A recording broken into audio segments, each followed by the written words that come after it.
Dear students, मैं doctor M S Yadav आज आप लोगों को BSc part first physics paper third का topic discharging of condenser and determination of high resistance by leakage method अपने व्याख्यान के अंदर मैं बताने वाला हूँ।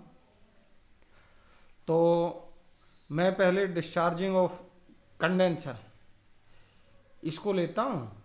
जैसा कि पिछले उसके अंदर हमने देखा था कि चार्जिंग ऑफ ए कंडेंसर के अंदर किस तरह से उसका चार्जिंग होती है, आवेशन होता है, और प्रारंभ में चार्ज जीरो से लेकर के और उच्चतम आवेश तक वो आवेशित हो जाता है। परंतु प्रारंभ में परिपथ में बहने वाली धारा का मान अधिकतम होता है, तो उसके साथ ही साथ में और जब कंडेंसर लगभग चार्ज हो जाता है, अधिकतम आवेश उस पर संग्रहित हो जाता है, तो ऐसी अवस्था के अंदर उससे धारा प्रवाह बंद, परिपथ से धारा प्रवाह बंद हो जाता है। तो अब इसके विपरीत डिस्चार्जिंग ऑफ कंडेंसर, तो डिस्चार्जिंग ऑफ कंडेंसर में किस तरह से डिस्चार्जिंग होती है उसको समझने के लिए, और हमने यहाँ ये इस राइट हैंड साइड के अंदर और ये परिपथ चित्र बनाया है। इस परिपथ चित्र के अंदर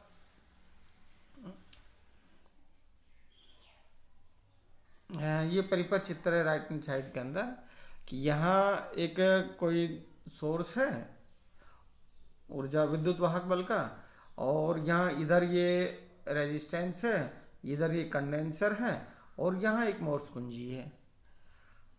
तो निरावेशन की प्रक्रिया के अंदर जब वो उच्चतम आवेश तक आवेशित हो जाता है, तो ऐसी स्थिति के अंदर और उसको मोर्स कुंजी को क्या कर देते हैं, दबा देते हैं। तो ऐसी स्थिति के अंदर यहाँ इसको कट कर देते हैं विद्युत वाहक बल को। तो ऐसी स्थिति के अंदर क्या होता है, निरावेशन प्रक्रिया के अंदर विद्युत वाहक बल समीकरण है वो इस इक्वेशन के द्वारा दे दिया जाता है, अर्थात ई की जगह जीरो हो जाता है और Q upon C plus I into R हो जाता है।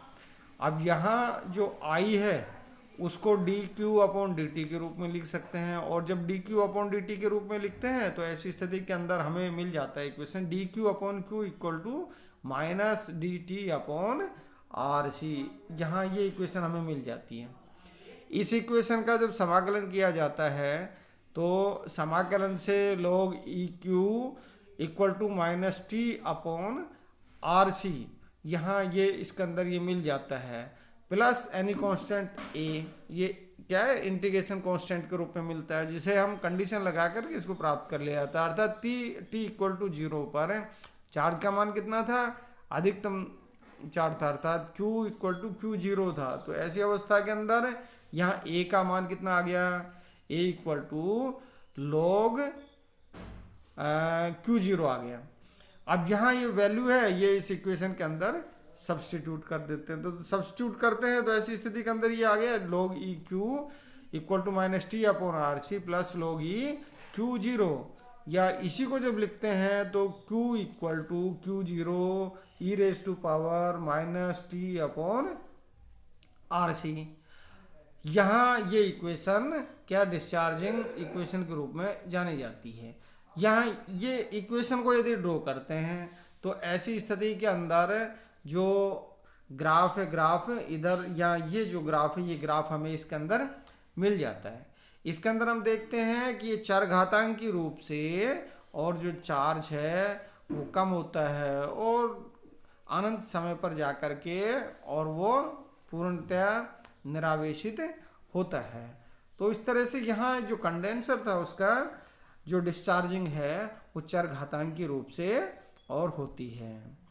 अब यहाँ इसका टाइम कांस्टेंट कैसे निकालते हैं, तो यह इस इक्वेशन के अंदर यदि t इक्वल टू टो लिख दूं मैं, और यह टो किसके बराबर, आर सी के बराबर लिख दूं, तो यहाँ जो इक्वेशन है वो इक्वेशन किस रूप में कन्वर्ट हो जाती है, q equal to Q zero e raise to power minus one, that is equal to Q zero upon e, that is equal to 0.368 Q zero. तो यहाँ ये जो टाइम टी है, ये टो है जो आर सी के बराबर है, आर सी परिपथ के निरावेशन में वह समय जिसमें आवेश अपने महत्तम मान का 36.8% रह जाता है, समय नीतांक या कालांक कहता है। इसका मात्रक सेकंड होता है। अर्थात समय नीतांक का मान यदि अधिक रखना है तो क्या करना पड़ेगा, आरसी का मान अधिक रखना पड़ेगा। और तो आरसी का मान अधिक होगा तो ऐसी स्थिति के अंदर जो निरावेशन की प्रक्रिया है वो धीरे धीरे होगी। नेक्स्ट देखिए, करंट डिके किस तरह से होता है। करंट डिके जैसे हम जानते हैं कि आई इक्वल टू क्या लिख देते हैं कि D Q upon D T, और इसका मान डी क्यू का मान रखते हैं तो ये आगे Q zero e raise to power minus T upon R C with respect to ये करते हैं टी के रेस्पेक्ट में इसको डिफ्रेंशिएट कर देते हैं तो ये आगे minus Q naught upon R C e raise to power minus T upon R C, इस इक्वेशन के द्वारा दे देते हैं। यदि Q naught upon R C को आई जीरो के द्वारा नोट कर दें तो ऐसी स्थिति के अंदर ये इक्वेशन मिल जाता है I equal to minus I zero e raise to power minus T upon R C. यहाँ यदि इस ग्राफ को यदि ड्रॉ किया जाता है तो ऐसी स्थिति के अंदर या ये जो किधर राइट हैंड साइड वाला जो ये निरावेशन की प्रक्रिया के अंदर, और ये कितना हो जाता है धीरे धीरे समय के साथ में, और धारा का मान भी कम हो जाता है। और ये निरावेशन का ये जो ग्राफ है, आवेशन और निरावेशन के लिए, आवेश और धारा दोनों के लिए ग्राफ खींचा है। तो आवेशन के लिए जो चार्ज का जो ये है तो ये उस ऊपर वाले ग्राफ के इस लाइन के द्वारा दिया जाता है, और जो निरावेशन का जो ग्राफ है वो इस लाइन के द्वारा प्रदर्शित कर दिया जाता है। इसी तरह से जो धारा का आवेशन और निरावेशन की स्थितियों के अंदर, क्योंकि ऐसी स्थिति के अंदर धारा क्या है, यहाँ प्लस स्थिति के अंदर होती है, तो ये आवेशन की स्थिति के अंदर ऊपर वाला ग्राफ मिल जाता है, और निरावेशन की स्थिति के अंदर ये माइनस के रूप में ये धारा मिलती है। तो ऐसी स्थिति के अंदर ये नीचे वाला जो ग्राफ है ये निरावेशन की अवस्था के अंदर धारा 6 को रिप्रेजेंट करता है। Next topic, determination of high resistance by leakage method. क्षरण विधि के द्वारा उच्च प्रतिरोध का मापन किस तरह से किया जाता है, तो उसके लिए क्या है कि परिपथ बनाया जाता है। यहाँ ये जो परिपथ होता है, इस परिपथ के अंदर, और यहाँ एक स्रोत है विद्युत वाहक बल का ई, इधर एक ये धारा नियंत्रण लगा रखा है, ए बी सी एक कुंजी K1 और K2 लगा रखी है, यहाँ एक रेजिस्टेंस है, और ये इधर ये संधारित्र सी लगा हुआ है, और ये इधर बीजी बैलिस्टिक गैल्वेनोमीटर लगा हुआ है। तो सर्वप्रथम कुंजी K1 को टर्मिनल ए से जोड़कर तथा K2 को खुला रखकर संधारित्र सी का अधिकतम वोल्टता E0 तक आवेशन किया जाता है। इसके पश्चात K1 को टर्मिनल बी से जोड़कर प्रक्षेप धारामापी द्वारा प्रथम प्रक्षेप थीटा ज्ञात किया जाता है।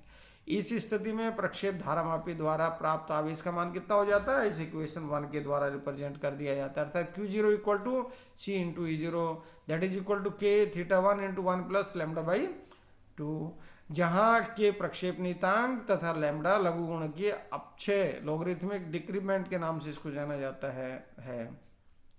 अब पुनः कुंजी K2 को खुला रखकर कुंजी K1 को टर्मिनल ए से संयोजित कर संधारित्र C का पुनः आवेशन करते हैं। तत्पश्चात K1 को खुला रखते हुए K2 को बंद करके किसी समय t तक संधारित्र C का प्रतिरोध R से अनावेशन किया जाता है। पुनः K1 को टर्मिनल B से संयोजित करके द्वितीय प्रक्षेप θ2 प्राप्त किया जाता है। इस स्थिति में प्रक्षेप धारामापी का प्रक्षेप आवेश इक्वेशन 2 द्वारा दिया जाता है, जिसका मान कितना होता है, यहाँ Q equal to C E equal to K theta 2 into 1 plus lambda by 2 इस इक्वेशन के द्वारा दे दिया जाता है। नेक्स्ट इसी को आगे बढ़ाते हैं, परंतु आवेशन की अवस्था में Q का मान कितना होता है, Q0 e raise to power minus T upon R C, यहाँ इसके अंदर इक्वेशन 3 के द्वारा लिख देते हैं। समीकरण 2 के अंदर 3 की वैल्यू रख देते हैं, 2 और 3 से, तो ऐसी स्थिति के अंदर क्या मिल जाता है 2 या 3 से, तो Q0 e raised to power minus T upon R C equal to K theta 2 into 1 plus lambda by 2 आ जाता है, इक्वेशन 4 के रूप में मिल जाता है। यहाँ समीकरण 1 में समीकरण 4 का भाग लगा देते हैं, तो ऐसी स्थिति में हमारे पास में लेफ्ट साइड के अंदर आ गया e raise to power t upon R C that is equal to theta 1 upon theta 2 आ गया। और यहाँ अब इसका एंटी लॉग लेते हैं तो T upon R C equal to log e theta 1 upon theta 2, या R equal to T upon C log e theta 1 theta 2। यहाँ ये इक्वेशन मिल जाता है हमें, और इसी को यदि बेस 10 पे कन्वर्ट करते हैं तो ऐसी स्थिति के अंदर मिल गया R equal to T upon 2.303 C log 10 theta 1 upon theta 2, और that is equal to 0.434 T upon C log theta 1 upon theta 2 base 10। यहाँ ये जो इक्वेशन है ये इक्वेशन इंपॉर्टेंट इक्वेशन है, और इस इक्वेशन की सहायता से इसको इक्वेशन 5 नाम दे दे, इस इक्वेशन 5 की सहायता से और दिए गए उच्च प्रतिरोध का मान निकाला जा सकता है। आज के लिए इतना ही, बहुत बहुत धन्यवाद।